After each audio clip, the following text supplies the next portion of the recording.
Voilà, bonjour à vous toutes et tous. Nous sommes ravis de démarrer cette séance de présentation à partir d'un travail que nous menons depuis l'an dernier avec des classes donc, qui, au moment, étaient en moyenne section de maternelle, dans le cadre donc, du dispositif plus de maîtres que de classes. Alors, nous allons juste faire une très rapide introduction pour expliquer la genèse de ce projet, dont nous ne sommes pas à l'origine, mais qui provient d'une sollicitation. Il y a un certain nombre de chercheurs en éducation en SP qui ont été sollicités par différents services du rectorat ou des SDEN pour participer à l'évaluation de ce dispositif plus de maîtres que de classes.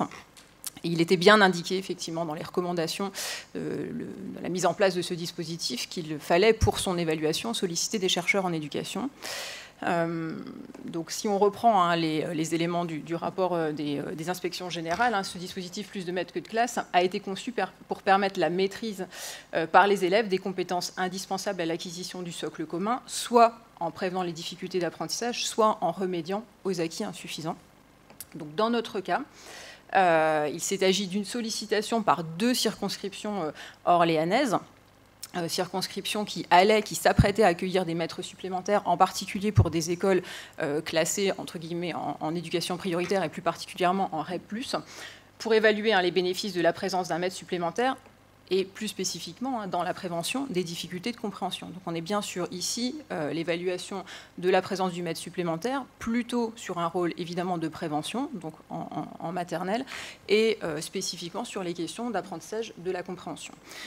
Étant psychologues toutes les deux, nous l'avons orienté sur des questions plutôt d'apprentissage explicite, et pas uniquement sur l'évaluation, comme vous allez le comprendre, de la présence du maître supplémentaire, même si c'est évidemment un des facteurs sur lesquels nous avons travaillé. On ne va pas non plus passer beaucoup de temps sur le contexte scientifique pour garder du temps évidemment sur la méthode, les choix qui ont été opérés, la manière dont ce travail a été mené en classe et surtout les premiers résultats que nous pouvons obtenir. Quelques mots malgré tout sur ce contexte scientifique autour de la compréhension.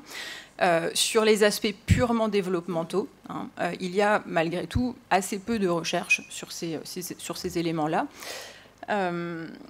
On s'est appuyé, notamment sur les travaux français de Nathalie Blanc, autour de cette activité de compréhension, en décrivant, en analysant et puis en allant chercher un peu l'ensemble des prédicteurs, des déterminants de cette compréhension à partir de cette activité de compréhension qui se traduit par la formation d'un réseau représentationnel qui comporte des informations issues des différentes parties d'une histoire. On verra que c'est un des éléments importants. Évidemment, les connaissances antérieures pertinentes à leur compréhension et les relations que l'enfant établit entre ces différentes sources d'informations. Au niveau des principaux déterminants de la compréhension en lecture, si on synthétise les choses, voilà ce qu'on peut retrouver de manière assez consensuelle dans la littérature. Dans la partie de gauche, celle qui est en bleu clair pour vous, on retrouve des éléments qui ne sont pas spécifiques à la compréhension, mais qui sont évidemment importants, que nous avons contrôlés dans l'étude que nous allons vous présenter. Évidemment, des éléments qui sont liés aux formes de mémoire, au lexique. Sur la compréhension en lecture, évidemment, l'identification des mots écrits et des éléments qui sont liés à la syntaxe. Il y a des éléments qui sont plus spécifiques, des déterminants qui sont plus spécifiques de ce processus de compréhension. Et nous allons nous les passer en revue et puis garder un peu cette dénomination et cette structure-là dans les variables qui vous seront présentées par la suite. Cette capacité à produire et à comprendre des inférences, être capable d'identifier la structure d'un texte, être capable de monitorer, d'auto-évaluer sa propre compréhension et puis être en mesure d'utiliser des stratégies adaptées, différentes, flexibles dans des situations de compréhension en lecture. Alors, on s'attardera un tout petit peu plus sur une des hypothèses actuelles de Nathalie Blanc autour de la compréhension de la structure d'un texte qui est autour de l'identification des émotions. Et il a été montré que un individu, un enfant, va comprendre d'autant mieux la structure d'un texte qu'il va percevoir des changements d'émotion des personnages principaux. Et on s'est particulièrement appuyé sur cette idée-là, ces travaux scientifiques sur la place de l'identification des émotions sur la compréhension, où on va se rendre compte, et Magali le détaillera ensuite dans le protocole, que si un enfant perçoit un changement d'émotion chez le personnage principal, par exemple dans un récit, il va pouvoir, dans un deuxième temps, associer ce changement d'émotion au fait qu'il y ait pu avoir un élément déclencheur ou un élément de résolution, du moins quelque chose qui structure ce récit.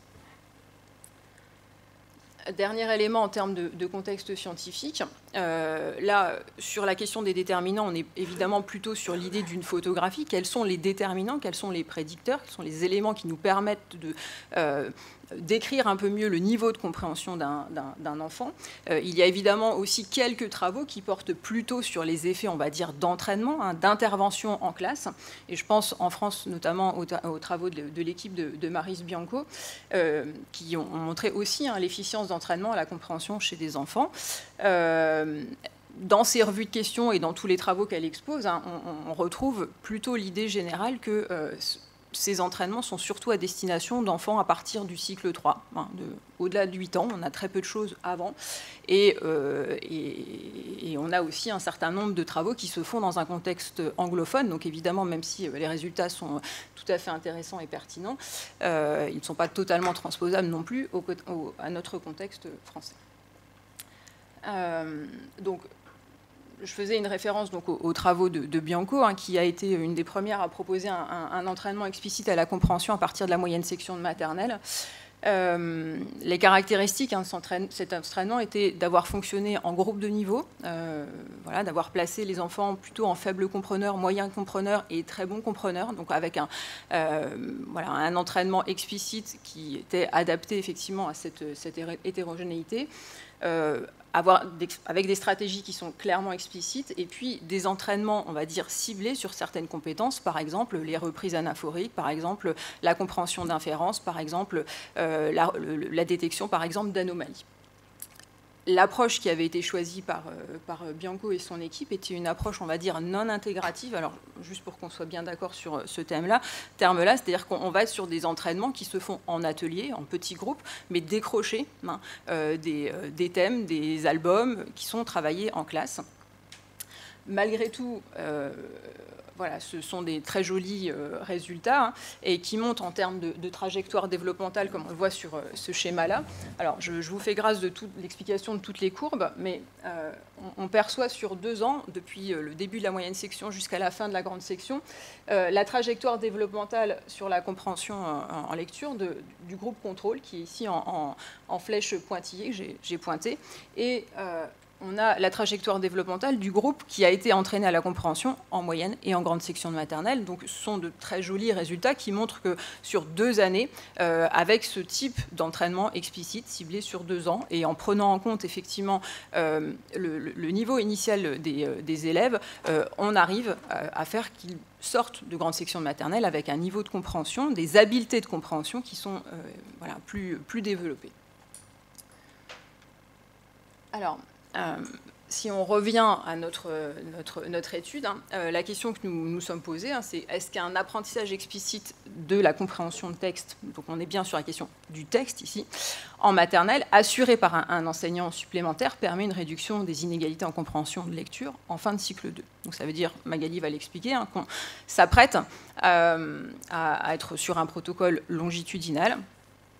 Les résultats que nous vous présentons aujourd'hui, la partie de l'étude, ne concernent que la première année, ce sont les seuls résultats dont nous disposons à l'heure actuelle, et qui est plutôt orienté sur la question suivante. Est-ce qu'un apprentissage explicite de la compréhension de texte permet une amélioration de la compréhension de récit en moyenne section et une réduction des inégalités en compréhension de récit? Donc on va cibler uniquement là, sur l'année de moyenne section de maternelle, les enfants seront suivis jusqu'à la fin du CE1.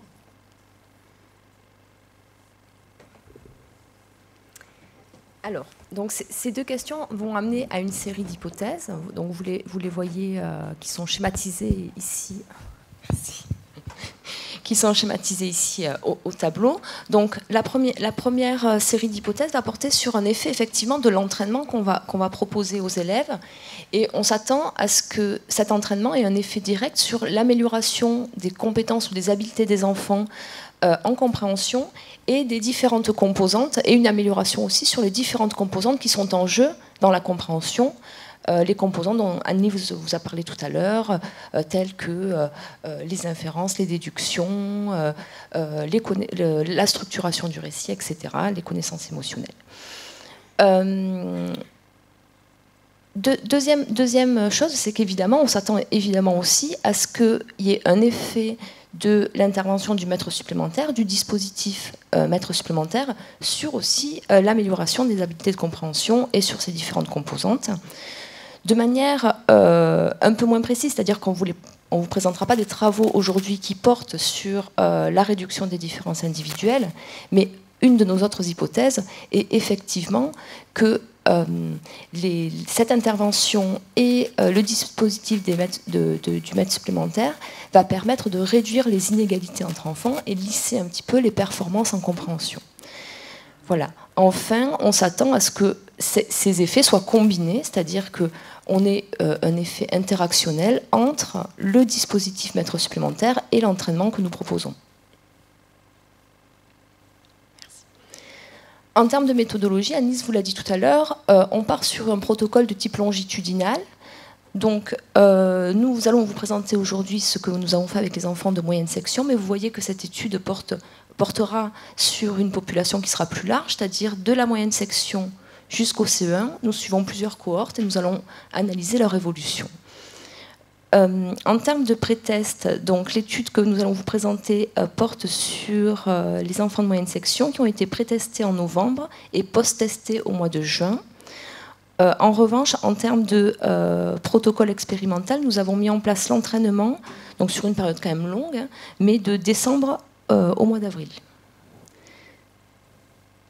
Alors, notre échantillon porte sur 163 élèves de moyenne section. Ils sont âgés en moyenne de 4 ans et 4 mois. Nous avons une équirépartition entre le nombre de filles et de garçons à un enfant près. Voilà. Ces enfants sont issus de 6 écoles. Comme Anis vous l'a dit tout à l'heure, ce sont des écoles de zone d'éducation prioritaire et de REP+. Quand vous regardez un petit peu le tableau, vous voyez que nous avons essayé de combiner en fait les deux facteurs que nous allons analyser, c'est-à-dire le facteur intervention et les maîtres supplémentaires. Donc nous avons par exemple, nous avons ici 61 enfants qui vont à la fois bénéficier de l'intervention proposée et du dispositif maître supplémentaire. Ici, nous avons des enfants qui ne bénéficieront pas de l'intervention, mais qui par contre auront le dispositif maître supplémentaire qui va être mis en place. Ici, nous allons avoir des enfants qui suivent l'intervention, mais qui n'ont pas le dispositif maître supplémentaire. Et enfin, des enfants qui n'ont ni l'intervention, ni le dispositif maître supplémentaire. Donc évidemment, on a un peu plus de sujets ici pour éviter qu'avec une perte d'échantillonnage sur une étude longitudinale, nous nous retrouvons avec plus aucun sujet à la fin. Alors, en termes d'entraînement, qu'est-ce que nous avons proposé aux élèves? Donc, comme je vous l'ai dit tout à l'heure, c'est un entraînement qui a lieu sur plusieurs mois, de décembre au mois d'avril. Cet entraînement est basé sur une approche intégrative, comme vous l'a dit Annelise aussi tout à l'heure, c'est-à-dire qu'on va essayer d'intégrer au maximum ce que nous proposons aux activités de classe. Pour ce faire, on va proposer à la fois des activités rituelles et à la fois des activités plutôt en atelier. Sur l'année, nous allons travailler avec les enseignants et les enfants sur 5 albums différents qui vont correspondre à 5 séquences. Et ces séquences sont composées en règle générale de 6 à 7 séances pour une durée d'approximativement 3 semaines. Alors, donc, dans le tableau que vous voyez apparaître devant vos yeux, vous avez d'un côté les déterminants de la compréhension dont on vous a parlé déjà à 2 reprises. Donc, on a donc la structure du texte, le lexique, les inférences et l'auto-évaluation. Donc là, c'est les compétences sur lesquelles nous allons travailler durant toute l'année avec ces élèves. La structure du texte elle a été travaillée principalement à travers l'identification et la capacité d'identification des émotions chez les enfants de deux manières, par les rituels quotidiens et par l'entraînement. Nous avons travaillé sur le lexique en travaillant à chaque séquence, à chaque première séance de la séquence sur l'univers de référence. Et donc là, ça fait vraiment partie de la séquence et pas des rituels. Nous avons travaillé sur les inférences plutôt en rituel. Donc c'est quelque chose que nous allons poursuivre évidemment dans les années à venir et complexifier. Donc pour travailler sur ces inférences, nous sommes partis de déduction et de devinettes qui étaient proposées aux élèves. Et enfin, nous avons travaillé sur l'aspect auto-évaluatif au cours des séquences en travaillant sur de l'auto-restitution, enfin sur la restitution. Donc là, on était censé faire des liens et vous montrer des extraits de protocoles. Ayant tout mis sur clé, ce n'est plus possible, donc je vais essayer d'expliquer. Donc, qu'est-ce que nous avons fait passer en pré-test et en post-test pour évaluer la manière dont les enfants progressent? Nous avons d'abord fait passer des tests relatifs aux connaissances émotionnelles de l'enfant.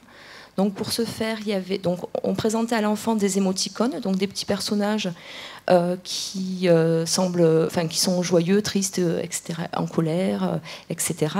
Et plusieurs tâches étaient proposées aux enfants. Soit on leur demandait de repérer, de nous dire, de reconnaître le personnage qui était joyeux, ou heureux, ou content. Soit ils devaient verbaliser le personnage qu'il avait sous les yeux. Comment se sent le petit Léo, à ton avis, sur cette image? Voilà. Soit on avait une tâche d'association entre l'émotion et un contexte qui était lu à l'enfant. Par exemple, aujourd'hui, Léo va pour la toute première fois au parc d'attractions. Il est très heureux. Montre-nous l'image qui correspond à l'émotion du petit Léo. Enfin, voilà. Donc on avait ce genre de choses dans des contextes qui étaient soit très explicites, donc on disait clairement l'émotion du personnage, soit dans des contextes plus implicites, où l'enfant devait deviner, devait inférer l'émotion du personnage. Ensuite, nous avons eu des tests qui portaient sur la compréhension de texte. Donc là, on proposait des histoires courtes de 5-6 lignes environ que nous lisions aux enfants et puis nous leur posions des questions sur les personnages, sur ce qui se passe dans l'histoire, etc. pour vérifier leur niveau de compréhension. Nous avions des rappels de texte. Donc là, on racontait une histoire à l'enfant et l'enfant devait nous restituer cette histoire oralement après. Donc, on avait un petit extrait audio qu'on ne pourra pas vous faire entendre. Et puis, nous avions aussi une partie, évidemment, sur l'analyse des déductions. Donc, on était sur des devinettes que nous proposions aux enfants et ils devaient trouver la solution de la devinette. Par ailleurs, nous avons contrôlé la mémoire verbale à court terme, le lexique et la compréhension morphosyntaxique. Alors, les premiers résultats. Donc, en termes de compréhension de texte, vous voyez que, alors, nous avons fait une analyse de la variance pour analyser les différentes performances des enfants. Le premier effet qui apparaît, c'est un effet du temps. On voit bien... Allô ?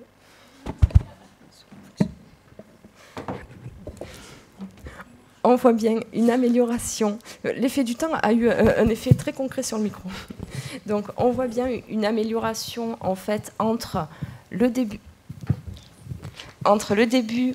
de l'année de moyenne section et la fin de l'année de moyenne section. Quel que soit finalement le type d'enfant, donc ouf, qu'on leur propose des interventions spécifiques ou non spécifiques, c'est-à-dire ce qu'on a l'habitude de faire à l'école, qui est un maître supplémentaire ou pas, heureusement, les enfants améliorent leur niveau de compréhension. Donc, vous voyez sur le premier graphique que nous avons évidemment une de nos hypothèses qui nous tenait à cœur, qui semble validée. On a une combinaison, une interaction entre l'effet du temps et l'effet de l'entraînement. Donc, cet effet s'explique. Alors, vous voyez qu'au départ, notre groupe expérimental, ici, voilà, avait des performances qui étaient légèrement moins bonnes que les autres groupes. Cependant, les performances s'améliorent et dépassent celles des groupes de comparaison. Donc, d'où l'effet d'interaction. Dans le second graphique, vous voyez un effet du temps combiné à un effet du mètre supplémentaire, une interaction entre temps et mètre supplémentaire. Et là, on voit bien que, alors, donc, vous avez le vert foncé, l'absence de mètre supplémentaire, et puis le vert clair, la présence de mètre supplémentaire.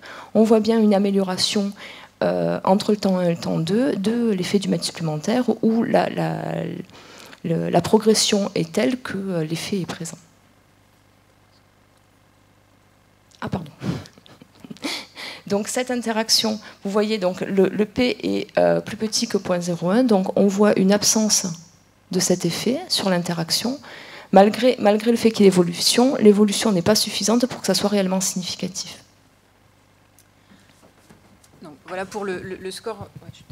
Pour le score global de compréhension de texte, qui était voilà, évidemment un des premières variables que nous devions examiner. Ensuite, on va passer en revue les 3 autres éléments qu'on a présentés à la fois en tant que déterminants, mais aussi dans les tests que nous avons fait passer aux enfants. Donc on va commencer par la connaissance des émotions. Donc là encore, on a un effet significatif du temps, c'est-à-dire que la totalité des enfants, évidemment, affine leur identification des émotions, que ce soit dans la manière de les dénommer, la manière de les repérer lorsqu'on doit les pointer, ou la manière de les associer à un extrait de texte. Et ici, on a un effet significatif de l'entraînement aussi sur la connaissance des émotions. Donc nous avons fait le choix pour cette deuxième partie des résultats de ne présenter que les résultats qui sont significatifs. Donc ça signifie que nous n'avons pas d'effet du mètre supplémentaire sur la connaissance et l'identification des émotions. Il y a par contre ici un effet entraînement qui est très net. Si on zoome un petit peu sur cette connaissance, cet apport de la connaissance des émotions, alors il faudra évidemment dans le temps on utilise des modèles statistiques probablement un peu plus raffinés. Là on est sur juste un temps 1 et nous sommes appuyés sur de simples corrélations, mais si on va chercher simplement en temps 1, émotion 1, en temps 2, émotion 2, l'identification des émotions, on se rend compte que la totalité, toutes les corrélations sont significatives, c'est-à-dire que cette identification des émotions est significativement corrélée à chaque temps avec la compréhension de texte, le rappel et la déduction. Donc il va falloir qu'on creuse un petit peu plus, mais ça va plutôt bien dans le sens des travaux récents sur ce lien entre connaissance des émotions et compréhension, et puis cette hypothèse de Nathalie Blanc qui nous tenait à cœur d'opérationnaliser aussi dans ce protocole. Alors, autre élément important, la question des déductions, c'est-à-dire un des éléments qui nous permet aussi d'affirmer que les enfants sont en mesure de comprendre faire des inférences, comprendre des inférences. Nous avons sur la partie de gauche à nouveau un effet temps, donc voilà, ça aussi c'est rassurant sur le choix rien que des outils d'évaluation que nous avons utilisés, donc tous les enfants progressent. Et c'est le seul résultat pour lequel nous avons une triple interaction entre le temps, l'effet mètre supplémentaire et l'effet entraînement. Voilà. Donc si on a essayé de reprendre après les mêmes codes couleurs, mais les hachures ne sont pas suffisamment sophistiquées pour que on voit tout bien. Pour reprendre un peu les groupes et que vous compreniez ce qui est en rouge, ce sont les classes pour lesquelles il n'y a pas d'intervention, et en jaune, ce sont les classes pour lesquelles il y a eu intervention. Je reprends les mêmes codes couleurs que précédemment, et on a rajouté des hachures pour comprendre s'il y avait eu la présence du mètre supplémentaire ou pas.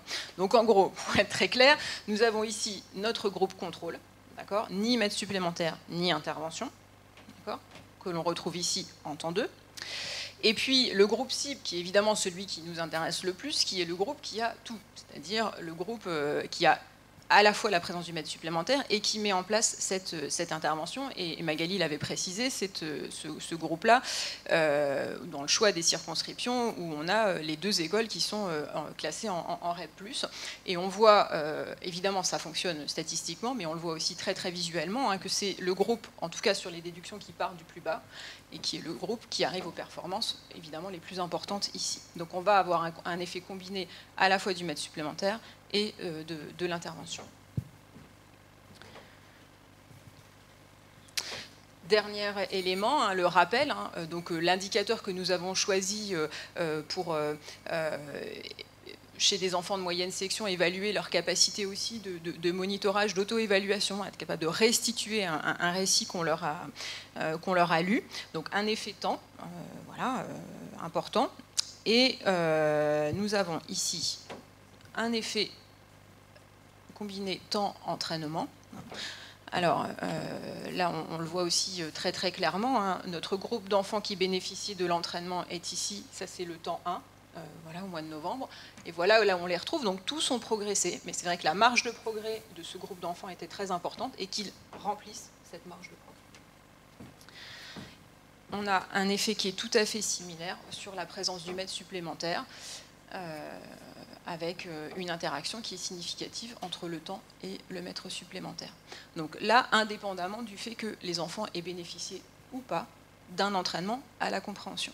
Donc ça signifie aussi que là, ces dispositifs qui sont proposés avec les maîtres supplémentaires qui permettent des temps d'interaction langagère plus longs, en plus petits groupes, sont aussi favorables à ces compétences qui sont liées voilà, au rappel et qui vont aider à cette compréhension.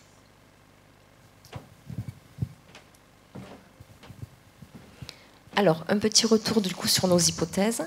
Donc, on était parti de 2 champs d'hypothèses, un effet de l'entraînement, un effet du maître supplémentaire sur l'amélioration des habiletés de compréhension de ces composantes. Donc, les résultats ont montré clairement la validation de la première hypothèse, c'est-à-dire que l'entraînement a bien un effet sur les habiletés de compréhension et sur les différentes composantes, connaissance émotionnelle, déduction, etc. On a montré également une réduction des différences individuelles, puisqu'on a vu que finalement les enfants qui partaient du plus loin finalement progressaient et arrivaient légèrement au-dessus des autres. Donc nos effets d'interaction montraient aussi une réduction des différences individuelles, même s'il va falloir creuser hein, évidemment cet aspect. Et enfin, pour l'intervention du maître supplémentaire, alors on n'a pas vu une amélioration sur les capacités globales de compréhension des enfants, on ne l'a pas mis en évidence de façon statistique. En revanche, ce qu'on a montré, c'est qu'il y avait un effet de l'intervention du maître supplémentaire ou de ce dispositif sur les tâches de rappel, sur la capacité de restitution. Et enfin, on a montré un effet interactionnel, un effet combiné de l'intervention et du dispositif maître supplémentaire sur les déductions des élèves. Voilà. Donc pour terminer simplement les perspectives, du point de vue évidemment scientifique, l'idée ça va être de caractériser de manière plus finement cet échantillon, davantage comprendre les trajectoires développementales et puis aussi voilà, comment chaque variable joue sur ces habiletés de compréhension, reprendre un peu plus précisément aussi le rôle de la syntaxe et du lexique. Le projet s'est poursuivi en grande section évidemment, avec un choix d'album plus complexe, avec un approfondissement des connaissances émotionnelles, un travail sur l'autorégulation de la compréhension aussi, hein, à partir non plus seulement de l'univers de référence, mais de la notion d'horizon d'attente, c'est-à-dire avoir des attentes avant d'arriver à la lecture d'un album pour davantage être capable à la fois de construire sa compréhension et de faire des inférences. Les rituels, évidemment, ont été poursuivis. Donc nous sommes actuellement en cours de recueil de données en ce moment dans les classes, hein, donc là en juin. Et le projet se poursuit aussi vraiment en CP, puisque les albums ont été déterminés, les collègues de CP sont voilà, partie prenante du protocole, et Yann faisait référence effectivement à ce financement, puisque nous bénéficions pour l'année de CP d'un financement du Lions Club qui va offrir à l'ensemble des écoles les albums qui permettront de travailler dans le cadre de ce protocole. En termes de formation, juste un tout petit mot, hein, pour dire que évidemment il y a une proximité entre les choix que nous avons faits il y a 2 ans maintenant et finalement l'orientation des projets de programme pour l'école maternelle autour de la place de l'identification des émotions, la compréhension des états mentaux, l'explicitation et l'accompagnement des mises en lien dans les situations de compréhension, qu'il y a un certain nombre de demandes de formation évidemment au sein de la DSDEN 45 sur voilà, cette recherche-là et peut-être cette particularité qui est son approche voilà, intégrée dans les pratiques de classe.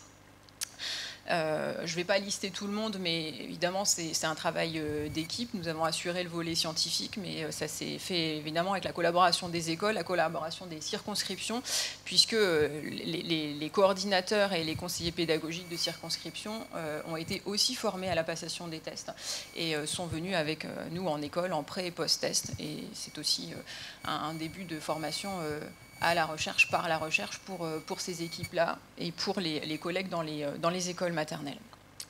Voilà. Merci de votre attention.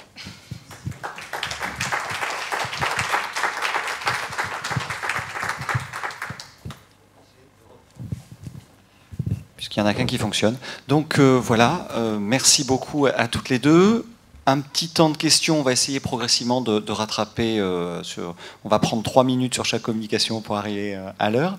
Mais donc, est-ce qu'il y a des questions, des demandes de précision par rapport à ces travaux? Bon, moi, je vous remercie en fait pour cette intervention. J'avais une petite question en fait, parce que j'ai vu à la fin de votre diapo les différentes écoles qui ont participé en fait à votre expérience. Je voulais juste savoir en fait si vous aviez en fait une idée de pédagogie menée dans les différentes classes, parce que j'ai vu il y avait une école Montessori, une école Piaget. Donc est-ce que ces écoles en fait qui sont baptisées Montessori, Piaget pratiquent des pédagogies spécifiques et auquel cas en fait voilà. Non, on va dire. Alors, en ce qui concerne en fait les séquences, on proposait aux enseignants des méthodes clés en main, c'est-à-dire qu'on leur donnait à la fois l'album, à la fois on leur disait ce qu'ils devaient faire dans la séance, on leur donnait même les consignes. Donc après, ils avaient une petite marge de liberté, effectivement. Ils pouvaient travailler ensuite sur l'album avec des projets, par exemple. Voilà. Mais pour la séquence, on a essayé que toutes les écoles fonctionnent de la même manière. Donc tout avait été contrôlé, en fait. Même manière, même temporalité. Tout à fait. Même organisation en groupe la plupart du temps. Alors après, évidemment, on n'est pas dans la classe et on sait très bien que sur ce type de recherche écologique, on ne peut pas absolument tout contrôler. Par contre, évidemment, évidemment, on ne convient pas, mais on n'a pas une certitude absolue de ce qui se fait dans les classes contrôle. Oui. On sait que la compréhension est peu enseignée de cette manière-là. Les choix qu'on a faits, voilà, enfin, en tout cas, n'étaient pas mis en œuvre de cette manière-là. Par contre, sur le nom des écoles, ce sont les deux jolis noms d'écoles d'une des circonscriptions d'Orléans, Orléans-Est, qui... voilà, donc Piaget s'appelle Piaget, mais voilà, il n'y a pas de pédagogie Montessori particulièrement dans l'école Montessori. Oui, ce sont des écoles, ce sont les noms des écoles, mais ça n'implique en rien le type de pédagogie qu'elles mettent en œuvre. Non, voilà. On a toujours envie de rajouter quelque chose, évidemment. Donc, bon. Un point important quand même, parce que intervention d'un maître supplémentaire, c'est bien, mais c'est une espèce d'élément magique tellement massif. Est-ce que vous avez simplement en intuition une idée qui pourrait jouer dans l'interaction d'ailleurs sur les modes d'action du maître supplémentaire? Parce que peut-être que le maître supplémentaire, il explique les émotions, il assiste l'enfant dans les inférences, enfin tout ce qu'on voudra, quoi. C'est-à-dire, est-ce qu'il ne faudrait pas avoir un petit moment quand même, peut-être pas vous, une autre étude, mais d'analyse proprement dite des interventions du maître supplémentaire? Se dire qu'il y a un maître supplémentaire, ça fait quelque chose. Bon. Voilà, alors, exactement. Non, mais c'est totalement prévu. On s'en aperçut assez rapidement, en fait, dès la mise en place du protocole. Effectivement, cet effet du maître supplémentaire, il va être très différent parce que les maîtres supplémentaires n'interviennent pas du tout de la même manière dans les écoles et c'était difficile d'imposer. Parfois, ils prennent, par exemple, le groupe pour faire les ateliers. Parfois, ils prennent seulement les enfants en difficulté pour travailler de façon plus précise certaines choses. Donc, nous, on avait imaginé des moyens de différenciation qui pouvaient être attribués au maître supplémentaire, mais la manière dont le dispositif a été mis en œuvre est très variable d'une école à une autre. La seule certitude qu'on a, c'est qu'effectivement, ça libère du temps en petits groupes pour des interactions langagières. Bon, ça, voilà, c'est pas un scoop, hein. On sait que ça fonctionne et c'est ce qu'on voit ici. Donc, on n'a pas pu l'imposer plus que ça, puisqu'on est aussi sur la première année de mise en place des maths supplémentaires. On sent que l'an dernier, ça s'est vraiment calé. Mais l'année précédente, chacun s'est un peu cherché.